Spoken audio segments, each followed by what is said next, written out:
Hey, got my brand new Shearwater Peregrine TX with Swift transmitter and looking forward to unboxing it today. Come along with me. Opening it on up, the first thing you see is it's USB-C now for charging. Absolutely love that. Here is the user's manual and warranty card information.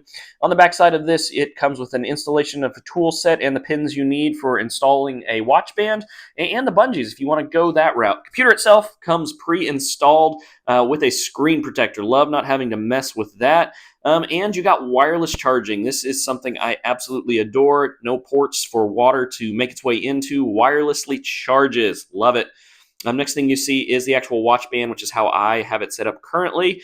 And in the bottom, you've got another screen protector for replacement purposes. Opening up the Swift case, you got its information card, the actual Swift transmitter.